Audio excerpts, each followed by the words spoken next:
I guess I'm calling these green wall videos now because of our beautiful green wall here. This is video number 2, talking about the question, is coronavirus God's judgment on us?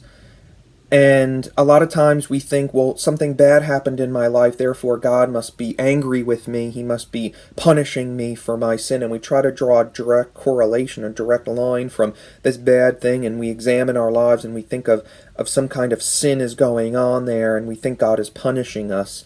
And that may be a thought that you may have had or may know one or have seen it come up in this time, like, is coronavirus God's judgment on us for some reason?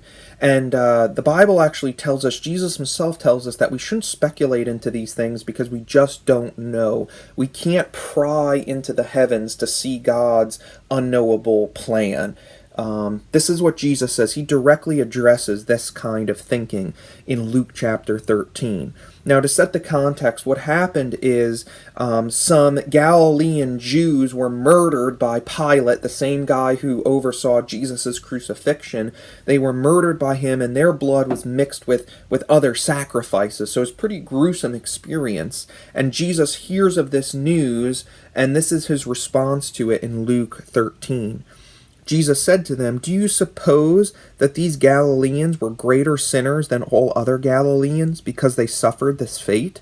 So essentially, Jesus is asking the question, hey, did this terrible thing happen because they had some kind of personal sin, because they were quote-unquote bad people and God was punishing them? Do you think that's why this happened? And Jesus answered this way, "I tell you, no, but unless you repent, you will all likewise perish." So Jesus explicitly says, like, you can't draw a line from this bad thing happening to some kind of personal sin. Like, you can't pretend to peer into the heavens, get behind God's, into God's mind and figure out everything that's going on in his mind, and that, he is allowing this to happen because of some kind of sin. Jesus says, no, that's not why it happened. Jesus doesn't even explain actually why it happened. All he really says is use this opportunity to reflect on how fragile life is. He says, unless you repent, you will all likewise perish. What Jesus is saying here is, like, when you hear of bad things happening, be reminded that, we're not guaranteed another day.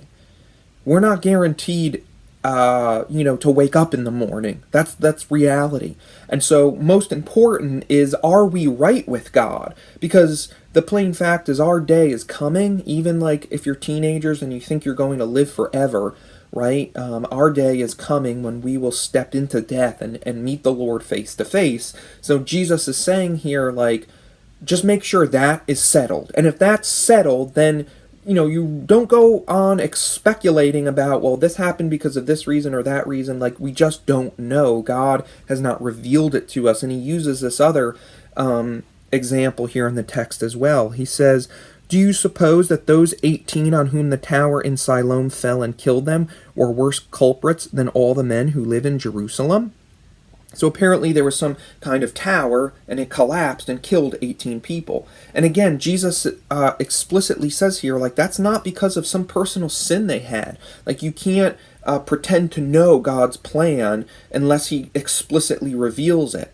And so, they were just walking along, and this tower fell on them, and they died. And Jesus says here in verse 5, "I tell you, no," meaning they weren't worse sinners. "No, but unless you repent, you will all likewise perish." So essentially, Jesus says these kind of things, right, like this pandemic, coronavirus, is not a time to speculate. It's not a time to try to peer back into the heavenly realms and figure out why this is happening, and God is allowing it because of this and this and this, and give these explicit reasons. Like, unless God explicitly tells us in his word, we don't know.